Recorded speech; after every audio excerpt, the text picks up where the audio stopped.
Présentation aujourd'hui, donc elle va premièrement montrer comment j'ai construit. Enfin, donc du coup, c'est un travail en cours, hein, donc je suis en troisième année de thèse, c'est un travail en cours. Mais donc la présentation, elle va revenir sur comment j'ai construit ce cadre théorique pour comprendre la conception et la mise en œuvre d'un projet alimentaire territorial. Elle va aussi présenter les questions de recherche, le terrain qui est un PAT en Île-de-France. Et ensuite, je vais faire un focus plutôt sur une partie de la thèse en vous montrant les méthodes, les résultats. Et puis ensuite, j'ai quelques points de discussion. Donc déjà, ben, pour commencer, donc effectivement, les transitions des systèmes alimentaires territoriaux, elles sont devenues depuis quelques années des objets d'action publique. Donc ça, on a aussi, c'est la littérature qui le dit, mais aussi un signe, c'est la multiplication des projets alimentaires territoriaux, qui sont donc que je pense que la plupart d'entre vous connaissent et qui sont des dispositifs d'action publique. Euh, et donc, on voit qu'il y a eu une multiplication de ces projets alimentaires territoriaux là récemment, au début des années 2020. Et en fait, ce dispositif de PAT, il encourage et renforce la gouvernance, enfin les gouvernances alimentaires au niveau des territoires. Et caractériser ces dynamiques de gouvernance et ces politiques, c'est un objectif du GOS 3 notamment et du département. Et donc nous, on va chercher à renseigner justement ces dynamiques de gouvernance et sur ces gouvernances alimentaires territoriales en rendant compte de l'activité collective de construction d'un projet alimentaire territorial. Et donc, pour comprendre cette activité, déjà, je voudrais revenir sur le problème que cherche à traiter ce dispositif des projets alimentaires territoriaux, pardon. Et déjà, donc, on voit qu'il y a eu plusieurs, dans les documents de politique publique conçus au niveau national, il y a eu plusieurs formulations un peu similaires quand même de ce problème que cherchent à traiter les projets alimentaires territoriaux. Donc, on a eu, par exemple, dans le programme national pour l'alimentation entre 2014 et 2018, enfin, voilà, le texte qui dit que les projets alimentaires territoriaux ont vocation à répondre aux attentes des acteurs des territoires dans une logique de valorisation des productions des territoires, de relocalisation et de création du lien social autour de l'alimentation. Là, plus récemment, la stratégie nationale pour l'alimentation et la nutrition et le climat qui vient de sortir dit que les projets alimentaires territoriaux sont dans une logique d'accompagnement des transitions locales et de souveraineté alimentaire. Et moi, en fait, ce que je retiens, c'est que, à mon sens, le problème que cherchent à adresser ces PAT, ces projets alimentaires territoriaux, c'est le problème de la transition et de la territorialisation des systèmes agroalimentaires. Et ça, pour moi, ça fait aussi écho à ce que des travaux en sciences politiques ont noté, qui est qu'en fait, l'État, depuis les années 80, enfin 70-80, a progressivement pris en charge des problèmes plus complexes, plus transversaux au secteur d'action publique.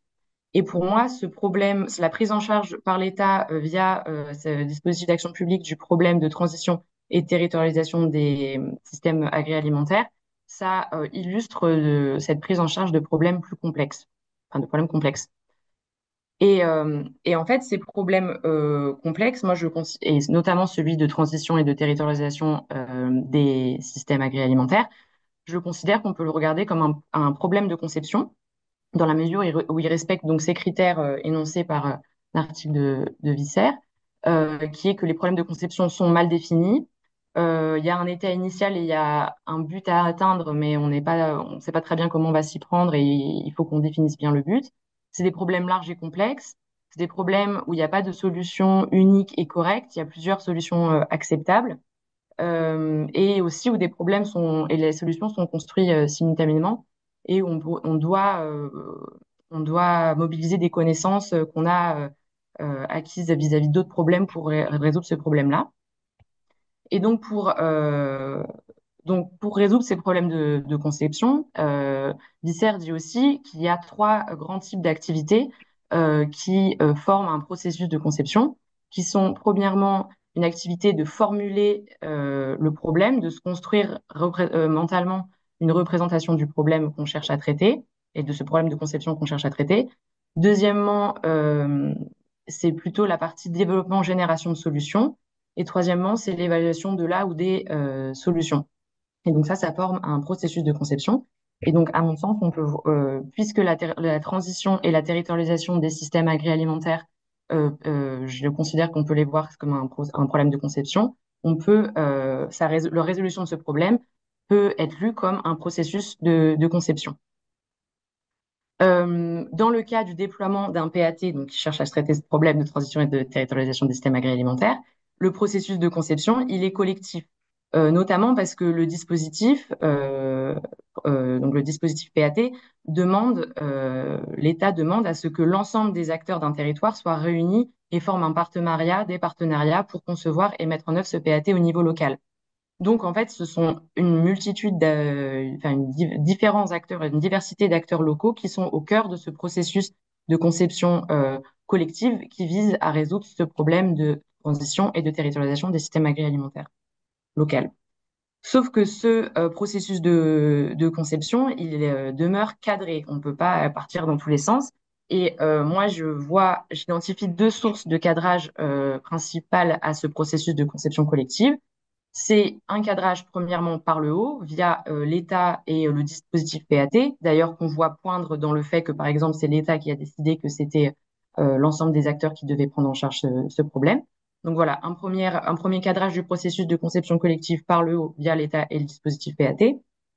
Et ensuite une deuxième source de cadrage par le bas, qui est là celle des acteurs du territoire, de leur structure et des publics qu'elles représentent. Là, je vais vous expliquer comment j'appréhende ces deux sources de cadrage du processus de prospection collective sur lequel je viens de passer. Donc, premièrement, pour moi, le cadrage par le haut, il s'exprime donc par le biais du dispositif projet alimentaire territorial. J'utilise le mot dispositif. Pour moi, ça regroupe des instruments d'action publique. Là, vous avez en haut de la diapo la définition d'instruments d'action publique par Patrick Le Gallès et Pierre Lascoum. Donc, eux, ils disent un dispositif à la fois technique et social qui organise des rapports sociaux spécifiques entre la puissance publique et ses destinataires en fonction des représentations et des significations dont il est porteur. Moi, je m'appuie sur un article de Julie Labattu et de Franck Algéry qui reprennent les travaux de Michel Foucault qui disent qu'un dispositif, c'est un ensemble d'instruments. Donc, c'est pour ça que je parle de dispositif PAT. Mais en tout cas, ce que je veux dire par là, c'est que dans le PAT, dans ce dispositif PAT, je vois deux instruments d'action publique. Pour ça, je m'appuie donc sur la catégorisation des instruments d'action publique de ces mêmes auteurs, de Le Gallès et Lascoum.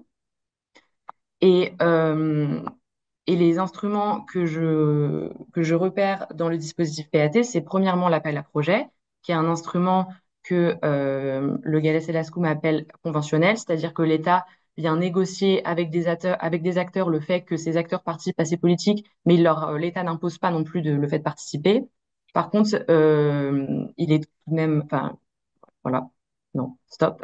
L'État demande aux acteurs de participer, mais leur impose pas. Donc ça, c'est l'appel à projet. Il y a un deuxième instrument que j'identifie, qui est celui du label PAT. Et celui-là, c'est ce que dans la catégorie de Le Gallès et Lascaux, on peut voir comme un instrument qui est de l'ordre des normes, des standards et de promotion des bonnes pratiques. Et ça, ces auteurs disent que c'est pour favoriser, c'est la manière dont l'État a de favoriser des comportements euh, que lui souhaite voir advenir. Et en plus, via ces normes, standards, labels, etc., ça produit des mécanismes de concurrence et de normalisation de ces comportements que l'État souhaite voir advenir. Et donc ces instruments donc conventionnels d'une part et les normes standards et bonnes pratiques d'autre part, ce sont des instruments typiques de ce que Renaud Epstein appelle le gouvernement à distance.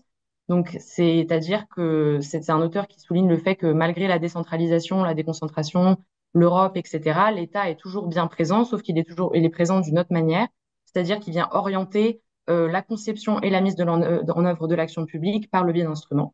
Donc c'est en ça que je parle de cadrage par le haut, mais c'est pas, je ne vais pas vous rentrer dans le détail des analyses aujourd'hui.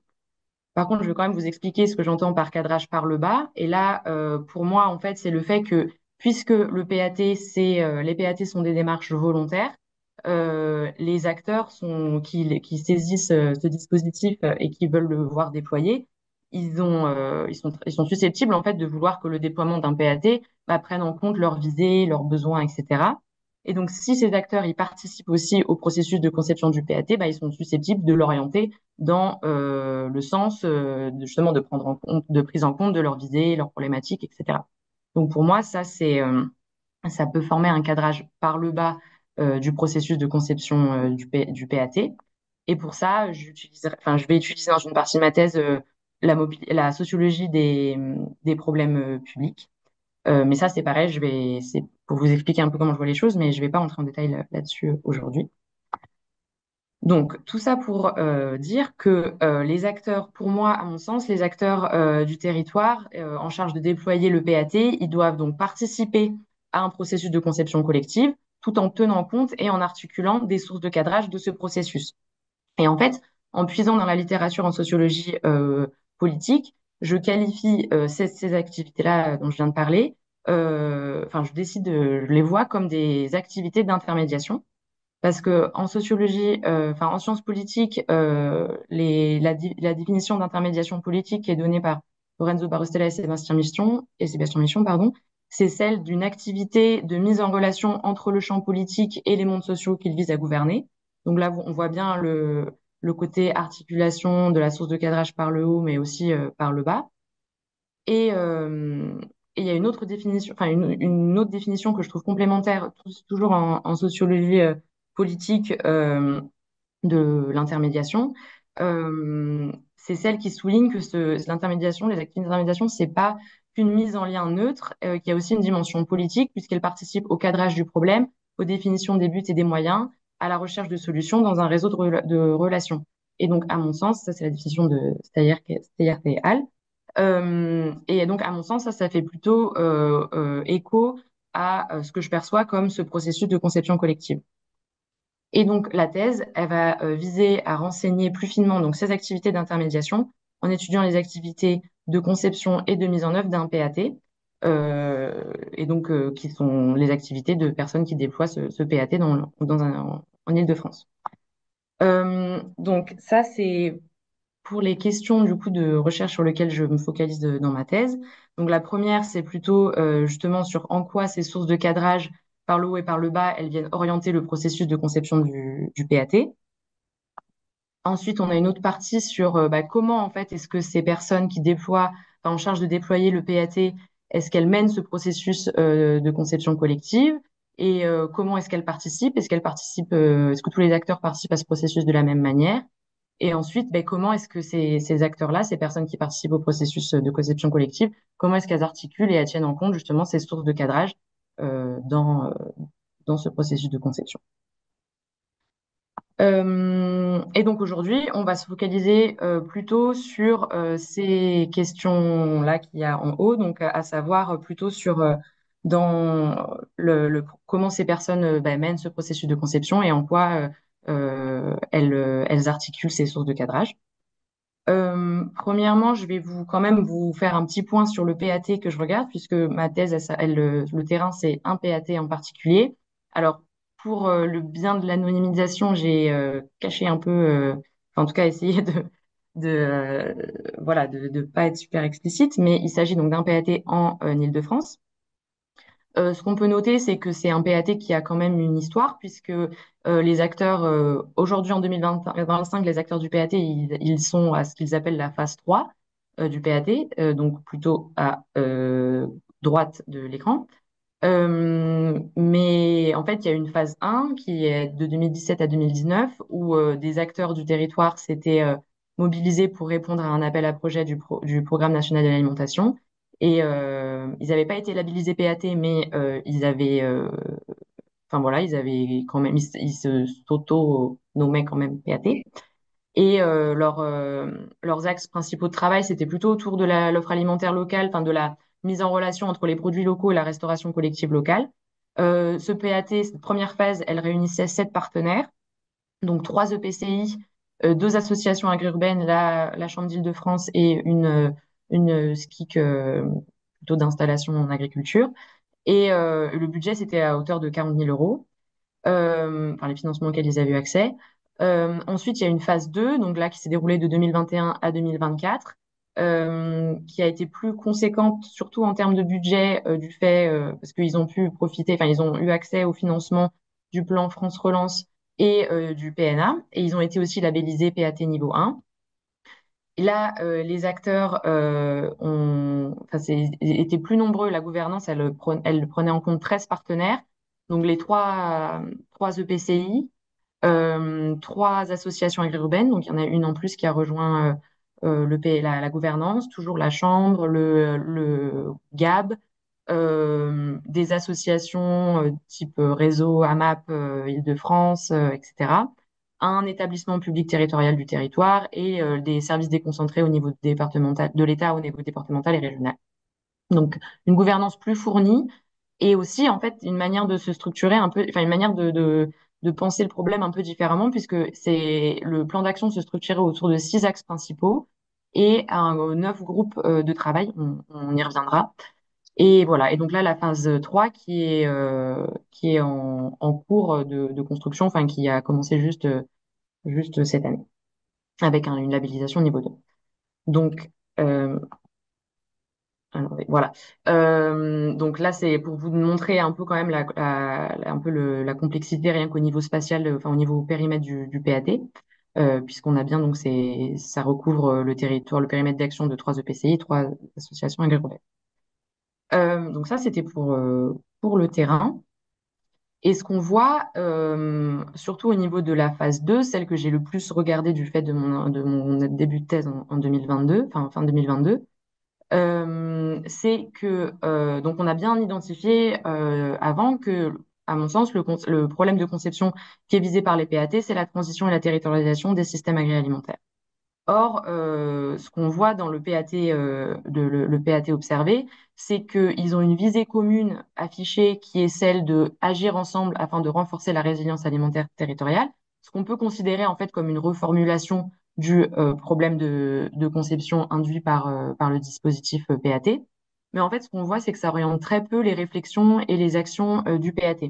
Et par exemple, on voit sur leur site des objectifs communs, puis ensuite ils mettent la visée. Enfin, ça, on voit que c'est. Et puis j'ai voulu faire une petite recherche dans mes notes d'observation du terme de résilience. J'ai pas eu le temps, mais en tout cas, ce qu'on voit sur le terrain aussi, c'est que cette visée, elle oriente assez peu finalement leurs actions et leurs réflexions. En revanche, ce qu'on voit et ce que j'ai montré aussi dans les slides d'évolution du PAT, c'est que le plan d'action, notamment de la phase 2, il se développe donc autour de 6 axes et autour de 9 groupes de travail, pardon. Et là, il y a plusieurs thématiques différentes qui, en fait, pour moi, sont des déclinaisons du problème de transition et de territorialisation des systèmes agroalimentaires. On a par exemple la distribution, consommation, restauration collective, environnement. Enfin, c'est une déclinaison des déclinaisons de ce même problème. Et donc pour moi, pour comprendre comment ils conçoivent le projet alimentaire territorial, comment est-ce qu'ils traitent ce problème de conception, de transition et de territorialisation, eh ben, je décide de voir, de suivre leur déclinaison et d'en tirer des problèmes thématiques. Euh, donc ça, c'est les problèmes thématiques que j'observe dans le projet alimentaire territorial que je regarde.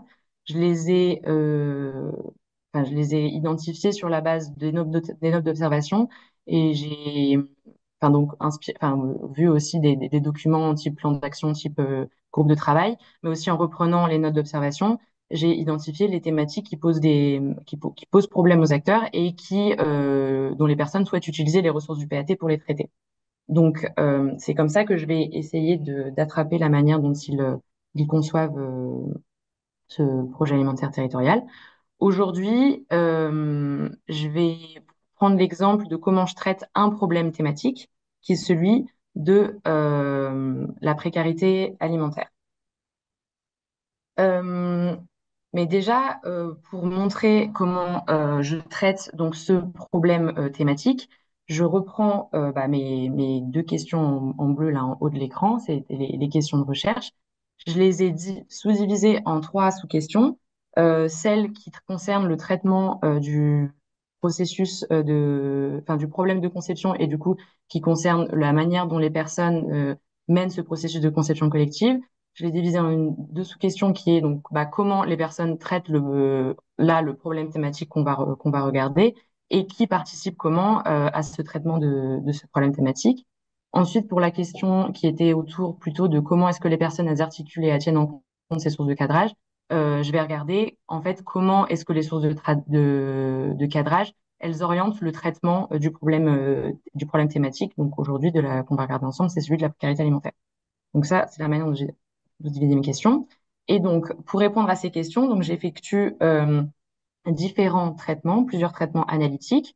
Je fais un premier traitement qui est celui de la mise en récit du problème thématique que j'ai décidé, enfin que je vais regarder. Ensuite, je fais un second traitement analytique qui est celui d'une chronique du traitement collectif du problème thématique, donc ici de la précarité alimentaire.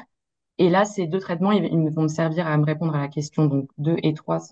Désolé, vous voyez plus les numéros, mais donc les deux questions qu'il y a là au-dessus.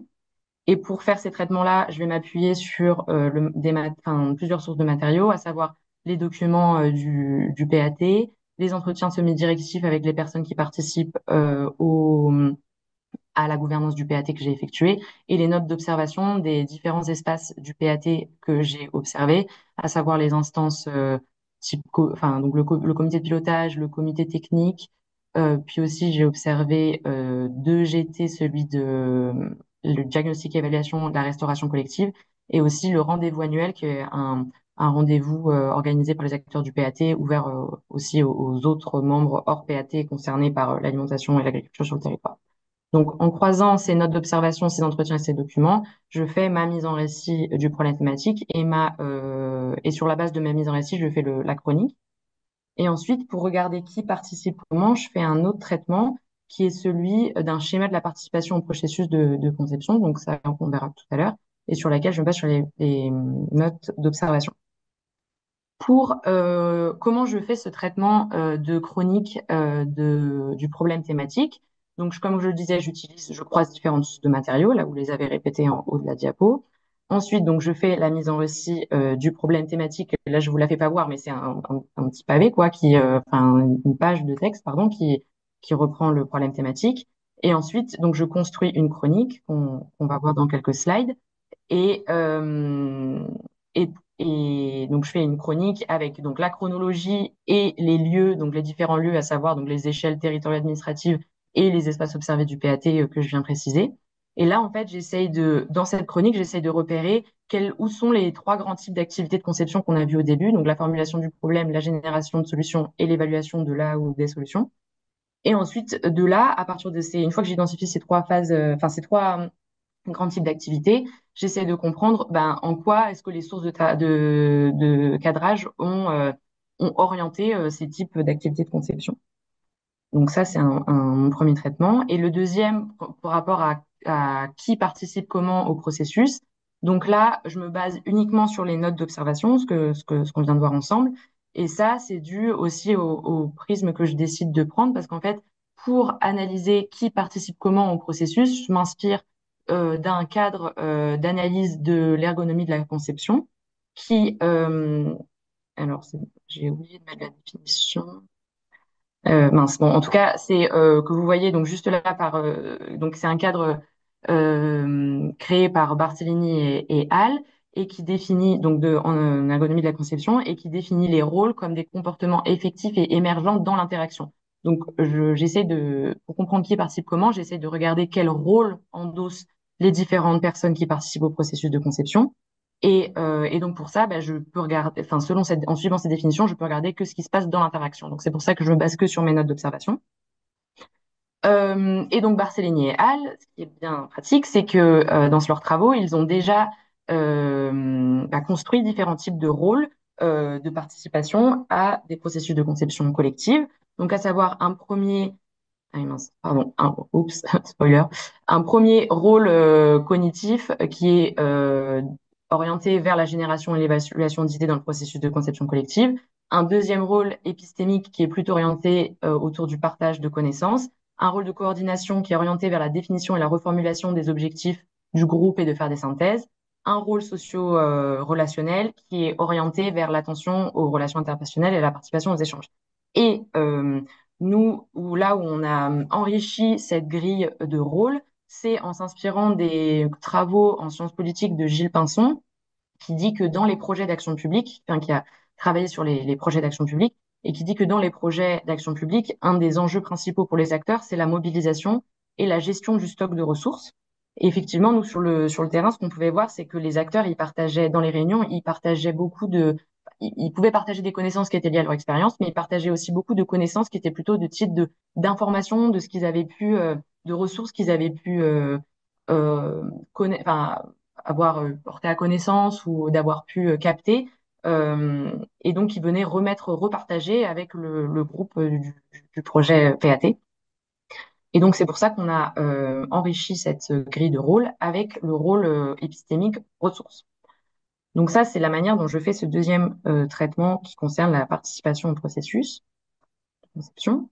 Et sauf que là, ce que j'aurais peut-être pu dire avant aussi, c'est que, comme je vous ai dit, nos acteurs du PAT, notamment lors de la phase 2, qui est celle que je regarde plus précisément du fait de mon entrée en thèse 2022, c'est ils ont décliné ce problème de conception qui est de transition et de territorialisation des systèmes alimentaires et en ce que moi j'appelle des problèmes thématiques. Sauf que, à mon sens, pour comprendre, et à mon sens, en fait, pour comprendre la manière dont ils conçoivent le, le PAT, dont ils traitent ce problème de transition et de territorialisation des systèmes agroalimentaires, il faut en fait pour avoir analysé plusieurs de ces problèmes thématiques pour comprendre en fait globalement comment est-ce qu'ils traitent ce problème de transition et de territorialisation des systèmes alimentaires. Donc c'est pour ça que je vais avoir deux niveaux d'analyse. Un premier niveau d'analyse pour ce qui est de la participation au processus, qui est donc au niveau de caractériser les rôles au niveau des problèmes thématiques. Mais en fait, après, le but, c'est de faire ça sur plusieurs problèmes thématiques pour pouvoir après faire une analyse transversale des rôles et pouvoir comprendre plus généralement euh, comment est-ce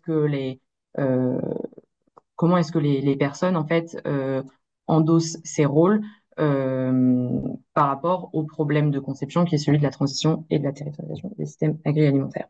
Et donc ça nous permettra de faire un profil de participation. Mais puisqu'aujourd'hui, on se concentre sur un problème thématique, ça, je vais pas vous le donner à le voir, aussi parce que je l'ai pas encore fait. Mais voilà, c'est pour vous donner une idée de ce que j'ai en tête. Donc, les premiers résultats, donc en se basant sur le problème thématique de la précarité alimentaire, j'ai fait ma chronique du problème thématique et j'ai identifié certains rôles. Donc pour la chronique, comme je vous ai dit, le récit, bon, je vous le montre pas, mais par contre, je vous le fais sous forme je vous le refaire sous forme de chronique. Donc j'ai placé, donc là vous voyez l'axe horizontal qui est celui du temps et l'axe vertical qui est celui donc des échelles administro-territoriales où on voit l'État, enfin le niveau État, le niveau espace du PAT où je viens préciser les différents espaces que j'ai regardés et en interne puisqu'il y a aussi ce qui se passe en interne dans les structures qui participent au PAT. Euh, et là, par exemple, enfin pour vous illustrer, ça vous illustre avec le premier petit bout de la chronique, c'est que j'ai pas accès, enfin j'ai pas été regarder ce qui s'est passé dans les bureaux de la DRIAF, là, le service déconcentré de l'État. Mais dans mes notes d'observation, les personnes disent clairement c'est la DRIAF qui a demandé à ce qu'on ait un axe santé sociale. Donc moi j'ai placé ça au niveau de l'État. Donc voilà, c'était juste pour vous préciser un peu comment je fais ma chronique. Mais donc, le récit commence justement avec, pardon, voilà, pardon. Donc, le récit commence justement avec la DRIAF qui demande, donc, les services déconcentrés de l'État régional au niveau de l'Île-de-France, qui sont en charge de la labellisation du PAT, des PAT, qui demandent d'avoir une dimension santé sociale dans les réflexions que le PAT observé mène. Et ensuite, il a été décidé en copile que ce sera le PCI 1 qui portera et animera un GT santé sociale. Notamment au titre que cette EPCI, en fait, n'avait pas la charge d'une animation, d'une réflexion dans le PAT pour le moment. Euh, Ensuite, les acteurs du PAT, en 2022, ils répondent à un appel à projet PNA où ils demandent en fait des financements pour financer l'animation pour financer des animations et des actions, dont le SOGT santé sociale. Mais au final, c'est pas obtenu. Ensuite, ce qu'on peut, la trace d'après qu'on a dans les notes, enfin dans tout le matériau de ce problème, c'est une personne de l'EPCI1 qui propose dans le GT diagnostic et évaluation que le diagnostic concerne prenne en compte aussi la précarité alimentaire. Et ensuite, en interne, on voit que cette personne, elle fait une recension des acteurs de la précarité alimentaire sur le périmètre de l'EPCI et elle va aussi à leur rencontre. Euh, Par la suite, lors d'un COTEC, l'animateur du PAT, qui est donc employé par l'association, celle qu'on va appeler l'association 1, partage les différents appels à projets qui sont en cours. Et il y a un appel à projet qui s'appelle Mieux manger pour tous, qui est porté par le ministère des Solidarités, euh, et qui peut concerner donc enfin, voilà, bon, mieux manger pour tous, l'alimentation. Et donc il y a les différents acteurs du PAT qui ici partagent un peu le plan qu'ils ont de répondre pour répondre à cet appel à projet. Il y a le PCI 1 qui se manifeste son intention de faire dans la réponse à l'appel à projet de proposer un diagnostic et des chantiers d'insertion sur son périmètre. Et il y a l'association 1 qui dit que elle voudrait répondre en ciblant la précarité des étudiants et en souhaitant donner une dimension solidaire aux épiceries alimentaires. Et puis elle questionne aussi le groupe sur la sécurité sociale de l'alimentation. Euh, et donc voilà, enfin, et après ces personnes se proposent de se coordonner, mais via un doc partagé, un document partagé. Ensuite, la trace après qu'on a, c'est qu'en fait, il y a le rendez-vous annuel du PAT, donc qui est donc ce rendez-vous où il y a d'autres acteurs en dehors du PAT, mais quand même impliqués dans l'alimentation, l'agriculture sur les territoires qui sont invités. Et l'organisation de rendez-vous annuel, en fait, elle est tournante et entre les associations et les EPCI partenaires du PAT. Et cette année, c'est l'EPCI 1, donc celle en charge du GT santé sociale, là, qui l'organise avec l'association 2. Et elles choisissent en fait de faire de la thématique du rendez-vous annuel, la précarité alimentaire, dans l'idée de recueillir des infos et des pistes. Ensuite, le premier enfin le COTEC qui suit donne l'occasion de voir en fait que le PCI1 n'a toujours pas lancé le GT et veut le faire, mais il l'a pas encore fait, et il n'a pas répondu non plus à l'appel à projet parce qu'il n'a pas eu le temps en interne. Ensuite, le premier COTEC de l'année suivante, on voit que le PCI1 a toujours cette idée de lancer le GT, mais que parallèlement, enfin, mais que ça l'a pas encore fait, et que parallèlement, la personne de l'EPCI1 a discuté avec un institut de recherche pour faire un diagnostic, mais qui serait payant, donc plutôt serait reporté avec cet institut de recherche à pourquoi pas organiser des projets d'étudiants pour mener ces diagnostics et aussi pour mener les diagnostics en fait sur les autres agglomérations, enfin les autres territoires des autres PCI. Euh, et puis en fait, en parallèle, la personne de l'EPCI 1, elle fait son diagnostic sur son périmètre. Il y a la personne de l'association 1 qui dit que eux, ils ont répondu à un appel à projet local cette fois-ci, qui est porté par l'EPCI 2 et qui a du coup été retenu et qui a pu qui va faire des expérimentations pour faire des épiceries solidaires, enfin faire des épiceries participatives plus solidaires envers les étudiants.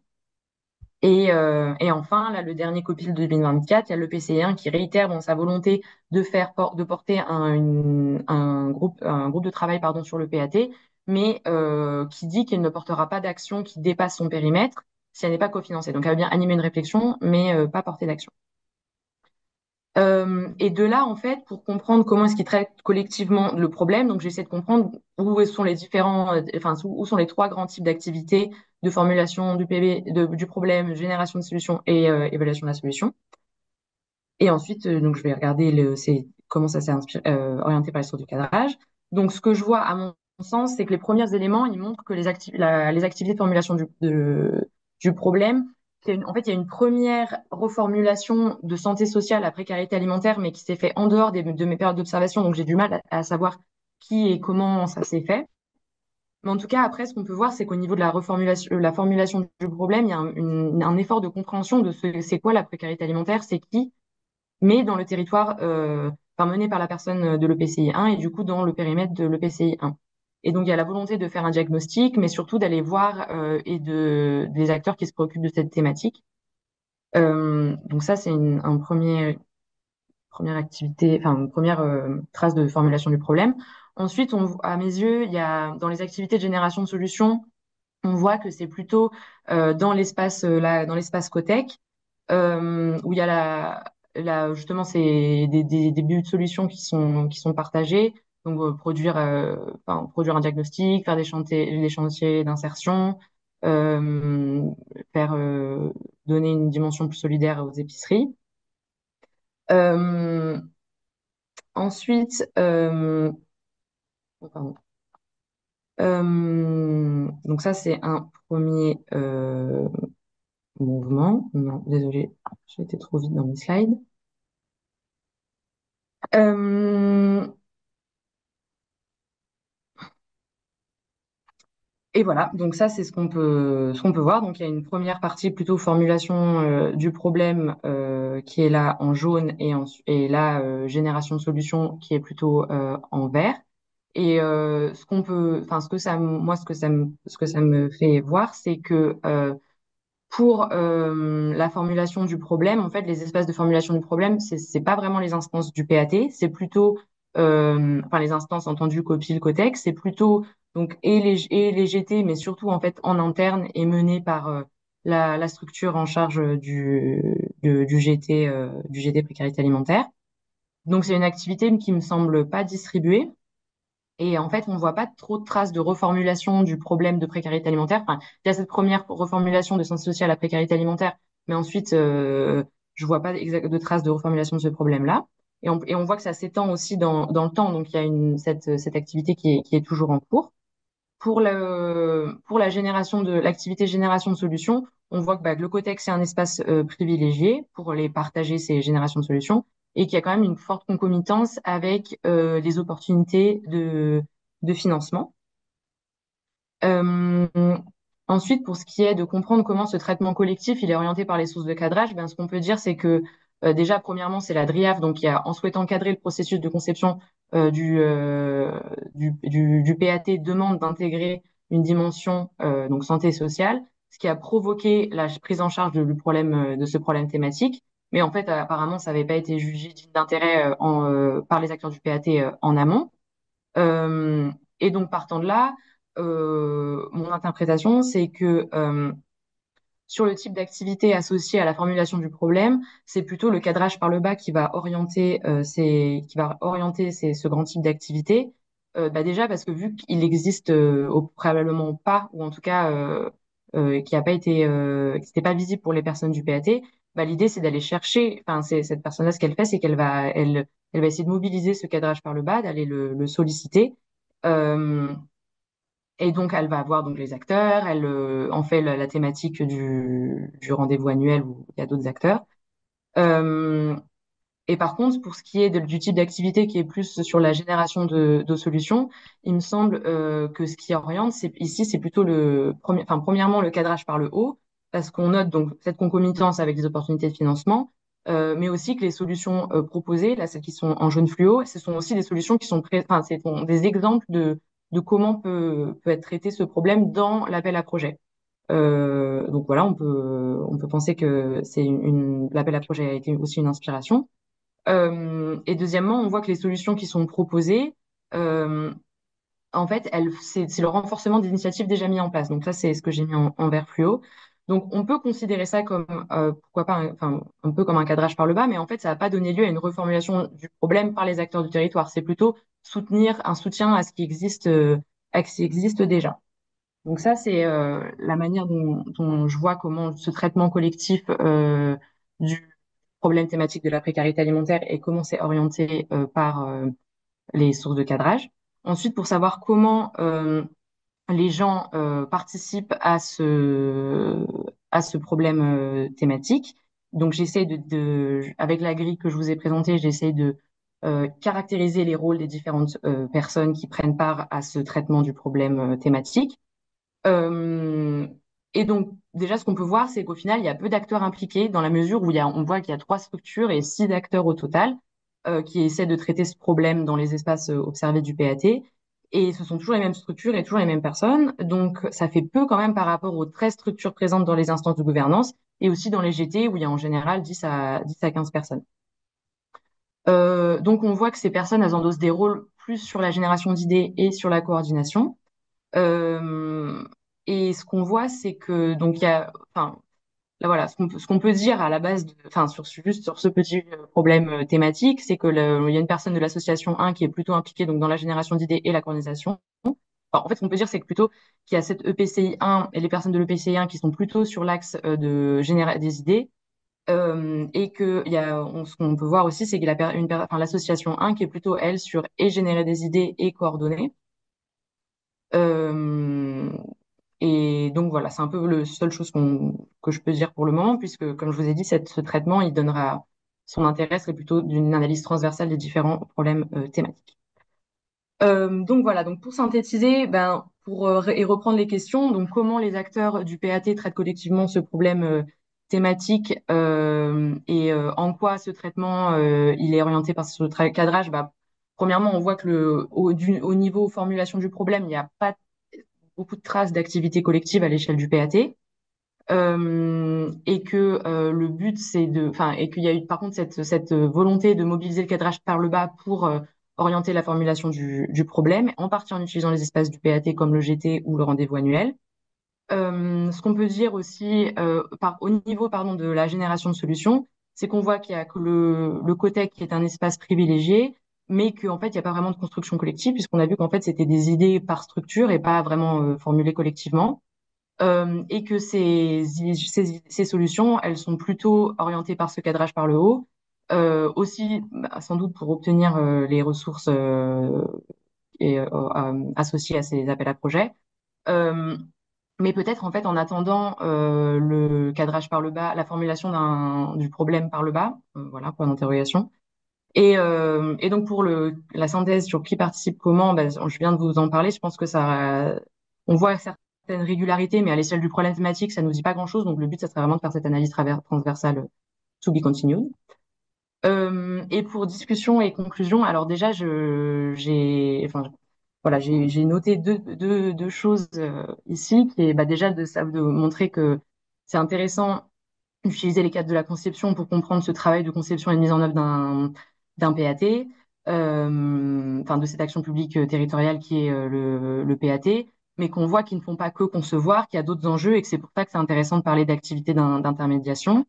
Et aussi que ça permet de rester lucide sur le fait de voir que le développement d'un PAT, enfin que dans le développement de PAT, enfin d'un PAT, le déploiement pardon d'un PAT, ça peut être que en partie une raison, enfin que ce déploiement du PAT pardon peut être motivé que en partie par concevoir une visée collective. Il y a sans doute d'autres choses à donner à voir, d'autres raisons en fait de déployer un PAT et que ça, le but c'est aussi de les donner à voir. Euh, et que un autre point aussi, c'est que bah, qu'on voit que c'est difficile de trouver le bon niveau pour capter ces activités d'intermédiation, donc qui sont donc ces activités de participation d'un un processus de conception et d'articulation des sources de cadrage. Et donc oui, dans le BAT, ça a été difficile de capter un peu ce niveau où se placer pour capter ce processus de conception. Et que bon bah voilà donc le choix qu'on a fait c'est de se dire que en fait c'est en analysant ces différents problèmes climatiques qu'on va pouvoir capter le processus de conception en les analysant de manière transversale. Mais que du coup voilà vu que j'ai pas encore fait ça j'ai pas d'autres points plus riches à vous présenter là-dessus.